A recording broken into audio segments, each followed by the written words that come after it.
Hello viewers, this is Abdullah bin Ishtaq and you're watching a BUTV Special. Today I'm privileged to announce that I'm joined by two basketball coaches from the United States of America who are here for 2 full weeks to coach the basketball team. I'm joined by Coach Luke Elie, who is the founder and head of CTI, while Coach Jacob Kim is a former NCAA player and member of CTI as well. I'd like to welcome both of you gentlemen. How are you doing?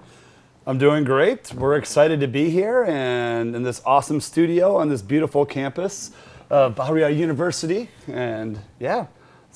Yeah, super excited to be here. Thankful as well. Yeah. So first of all, tell us about how's your experience has been in this country and Bahria University. You go first. Me first. Experience-wise, it's been really great. It's my first time being in Pakistan, so I've been really enjoying and trying to observe the culture as much as I can. Okay. I've been kind of just stuck around the hotel and then coming to Bahria University, but I still enjoyed, and the minimal that we go out to explore things, like it's been really awesome to see. I'd like to ask one thing to both of you. I know athletes have to be on a very strict diet, follow a very strict discipline, but have you guys tried any Pakistani foods? Oh yeah, of course. I have had probably too much Pakistani food. And the experience has been very interesting. Very spicy, I guess. Very spicy. For him, yes. Yeah. As I tell people, the food here makes my mouth happy, makes my stomach sad. Oh my God, that's actually a battle within. Yes. What about your program? Like, are you guys halfway through it? You're just starting it? It's towards the end. Walk us through it. So we're actually toward the end. We only have a few days left for us before we travel. We fly out Sunday, I believe. So yeah, we're right at the end, and it's been a pretty good time with the guys. Okay. So yeah. When you guys started out, what were the drills? What were those few practices? And what did you do in the middle? How did you go through the program? What were your strategies? What were your techniques with the players over here? I guess in the beginning, the first couple of days that we did, it was kind of more of like a trial / testing to see what these players are good at, what they need to work on, and one of the biggest things is fundamentals, working on the fundamentals and making sure that those are the things that they have down. Okay. And then I think other things that we worked on, as we worked on a plan, and now we're working on this plan, is implementing different things to help them get better little by little each and every day. Okay. And that's key to what we do, because when you come into a new country, for both of us, this is our first time in Pakistan. Absolutely. Working with Pakistan basketball, and just to be able to actually, see the players, to evaluate the players and be like, oh, instead of coming in with our own plan to say, hey, this is what we're going to do, we actually decided, hey, let's give 3 days, let's look at everything about them, and then make a plan that fits this team, these players the best. Absolutely, because every part of the world has people coming with different mindsets and different approach towards life and sports. So how important do you think that it is to develop facilities that can match the international stage? Because in Pakistan, basketball is not just as popular as cricket or soccer. Again, the facilities are not that much. So how do you think it is important to develop those facilities, and what are the major lackings that Pakistan has in the field of basketball? So as it concerns the resources, I think it's probably more about what we're talking about here.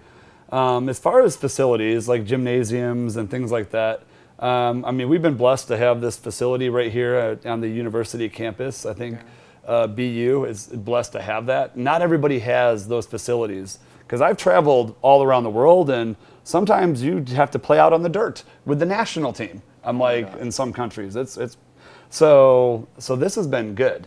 Can it get better? Of course, but I'm actually quite content with what we have, and it does work.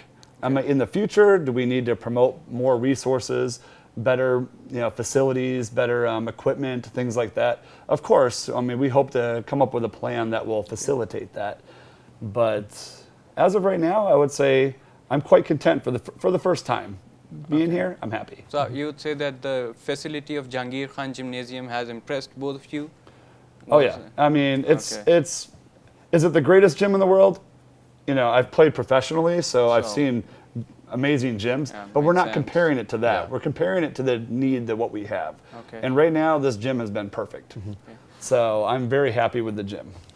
And there's also a misconception, I would say, about basketball that only people above 6'6", like you two, can play basketball. I'm sure you two, that you two had the advantage of being tall, but can a short king like me try his hand at basketball?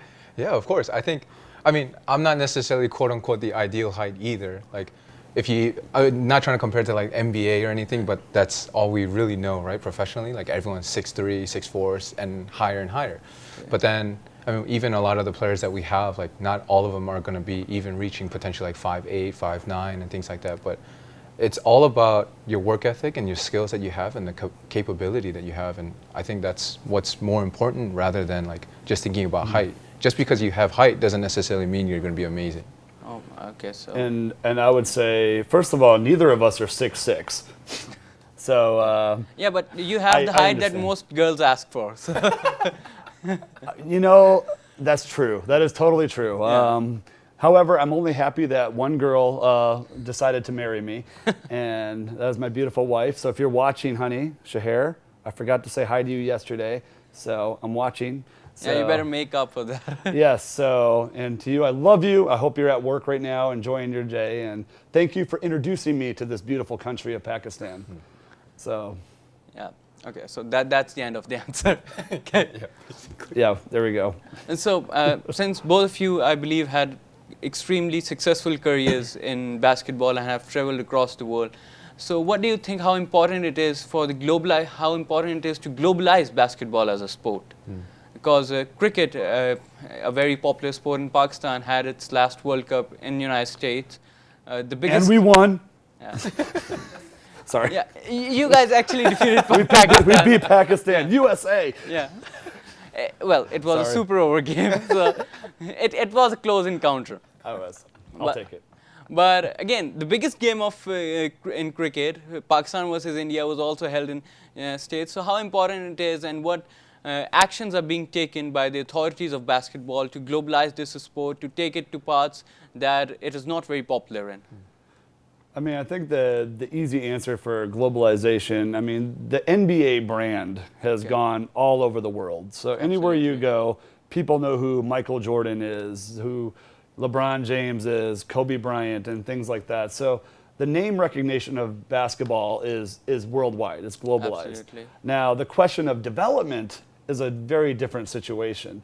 There's a lot of fans of basketball, but there's not a lot of people who want to work hard to become better at it. And I would say in a nation like Pakistan, it's incumbent upon groups like the Federal Basketball Association and the Basketball Federation here of Pakistan, because I think they're doing a lot of good work in trying to develop that heart and that excitement for the game of basketball. Yeah. Don't just be fans, but be active participants in actually growing this sport. And if you want that to grow here in Pakistan, you need groups like them to actually do that.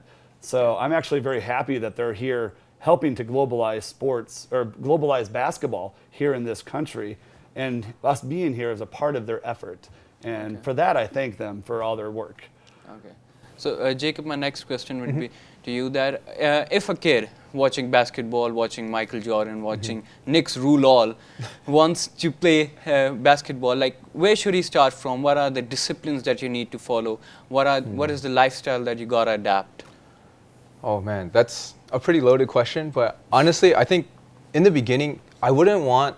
Of course, like you would want to go into the details of like making sure that they know the basic of the fundamentals. I think one of the biggest things that tears athletes away from that is like, or as they get older, is like if they're so focused on just the fundamentals, they lose that joy of playing basketball. And starting at a young age, I think one of the biggest things is like, yeah, you could teach them like, make sure you're dribbling like this, make sure you pass this way, make sure you do this and this and this. But I think one of the main important things is like teaching the kid like to have fun first and foremost. Like, and like all athletes, it's not just going to be a career, right? It's going to be an activity that you do. You could potentially play professionally, but at the end, like drives you to get better. It's like that joy and the excitement of actually playing basketball. So I would focus on like that joy first, and then go into like, hey, like, do you have this eagerness and this desire to like grow and get better and better every day? And then you could introduce a little bit more of the fundamentals. But personally, that's my idea. I don't know if Coach Luke might have a different way, but I think the excitement of playing basketball is super important. Okay, and that goes for any sport, I believe. Yeah. And like that is how a kid actually gets into sports. I believe that just like any other kid, you too, when started playing basketball, you didn't only start playing just basketball, you were in all sports, and then you decided that, okay, this is my love, and then you started basketball. Am I right? Yeah. Like, Right. I mean, for me, like, I play a lot of different sports. Basketball is probably my main. I also do volleyball too. I grew up playing volleyball. I recently got into like golfing as well. Oh my God. And so even starting with golf, like, you want to learn the fundamentals and learn how to play really well. But I think what got me more excited to learn those fundamentals was actually like just enjoying going out and having fun with my friends, having fun with my parents and things like that. And that's what got me more eager to get better every day. Okay. And one other question, that mostly when children express their desire to pursue a sport as a profession, parents have this concern that how you're gonna make it professionally, like how you're gonna bring food to the table when the responsibility falls on your shoulder. Yeah. And most of the children, they actually give up under that pressure, because obviously, you have to meet the basic necessities of life. What do you think that, how can you get through that phase as a professional athlete or someone who is trying to get into the profession that doesn't guarantee you a 9-to-5 job with a salary at the start of the month? There is obviously a factor of uncertainty that lingers on you.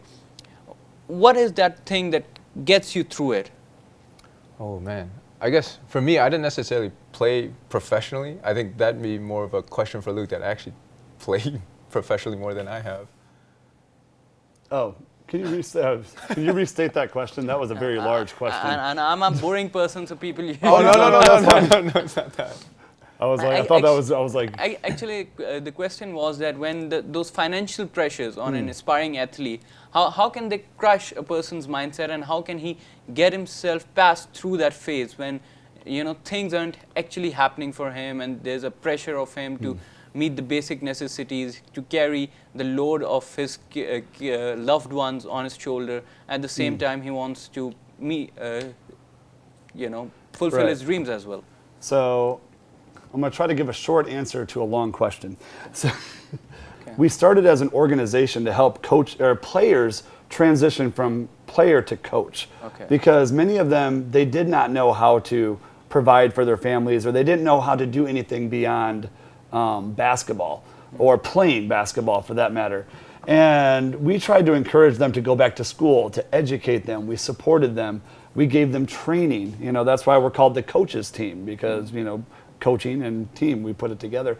And one of the things I would emphasize in the context of here in Pakistan, or any country that we work in, we would emphasize, hey, if you want to develop basketball, yes, you need to work hard, but don't forsake your education. Absolutely. Basketball is a short term, and honestly, if you play for money, you will hate it.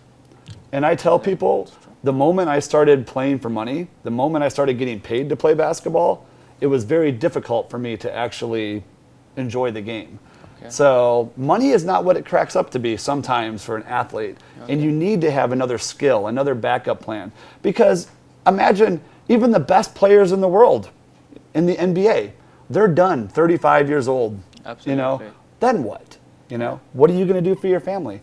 So I would encourage people, don't just play sports, go to school as well, and make sure, let basketball be fun, but you can have fun and have other things at the same time. Exactly. And if I may ask you that, you have worked in BU for the last 2 weeks. If I can ask you to evaluate the talent that you have seen here, how would you rate it out of 10? Don't put a number on it. Yeah, don't do that. Yeah. But if you have to draw a comparison or just rate them, that where they stand now and what is the way forward, what would it be? I mean, based off of my observations, there's a lot of talent. They have a lot of potential. I think now it's just, at least what we've seen is we just want to hone in on specific things. There's a lot of players that we would love, if we could stay even longer, we would love to work one-on-one with a lot of these different players to train them and equip them to be even better, because I think we see so much potential. I mean, a lot of the guys are pretty athletic. It wasn't something that I was expecting. Yes. Granted, I usually go with no expectations, but just seeing how there's multiple guys that are just dunking left and right, where I was just this isn't what I was expecting. And then all of a sudden it's like, oh, we might need to work on this a little bit more. But at least what we've seen, and at least based off my observations, like we've seen a lot of potential, and there's a lot of room for growth. And I think that's the number one thing where it's like, as athletes, we see the potential, as coaches, we see that, but we also see that there will always be room for growth. Okay. And I would agree with the same thing. And I've shared this before. I'm excited about the potential of Pakistan. And I think what we've seen here at BU, just for the last, barely 2 weeks, is just a little piece. I think that's a safe thing. This is just a little piece of Pakistan basketball. And like I said, the first step in many steps into becoming a very competitive nation in the sport of basketball. And so for that, I'm excited. And I agree with you. As far as when we started to now, there's been vast improvement. Okay. My only sadness that I have is I wish we had more time. And honestly, like you said, I wish we had time one-on-one with a lot of players. Every day we come home, it's like, man, if we just had 1 hour with that guy, or just me and him, I just want to work with him, we could change his entire game, Okay. But it's very hard when your time is limited. Although we have talked about CTI, but if you can tell me how CTI got started and what are its operations and how does it train its people and what role it is playing in the realm of basketball and how it is contributing to take the sport forward. As in Pakistan or just in general? In general. Okay. Yeah, CTI, we started officially in 2011. Okay. I was a professional player in China at the time, and I saw the need to develop coaches in China and also with American players overseas. And then I also saw the need to get into nations and develop basketball in countries that needed support. So I was working at the time in China, then eventually North Korea. Okay. Then I started working with national teams in different countries all over the world. So our contribution to basketball is a lot of it is we open doors, and we, as I have told a lot of the people here, that we like to start a fire, like just a spark to get a fire going. And we just want to ignite everything that can happen and just get the ball moving, get the steps started for different nations. And I think we've done that in many different countries. Okay. And that would be the short version of how we use basketball. And of course, one of the things that we promote is just all the things that basketball can give to life in general, which is, community, health, just a sense of purpose. And there's so many things. And we believe that our gifts and passions are very important. And it's not just basketball. Like I said, we do other sports as well. Volleyball is another big one we do. But more importantly, we encourage everybody, and it's in our mission statement, to use the gifts and passions that you've been given to make the world a better place. Okay. And that's CTI in a very short nutshell there. And what would be any specific suggestions for Pakistan to take this sport forward here? You can take that one. Me? Oh, yeah. Put you on the spot. That was quick passing. Assist. I think one of the things to help Pakistan, at least this is just based off of what I've seen and I observed and within the time that I've been here, right? I think one of the biggest things and one of the most important things that I've seen is just like continuously working on the fundamentals. Like, yes, you have that excitement and joy. Now it's like moving a little bit more into the fundamentals to play it properly. At the end of the day, that's not going to be fun because you're not going to be able to score. You're not going to be able to have fun with your friends. But at least for me, like, to help Pakistan is like really focusing on the basics. I think that's one thing where it's like some guys have the excitement, some have the eager for the fundamentals, but now it's like mixing it and integrating it together where it's not like, yeah, your end all be all kind of thing. Hopefully that answered, but I don't know if Luke has another one. As far as development in Pakistan itself, I think first and foremost, I can't thank the Federation and the Federal Basketball Association enough for the work that they're doing.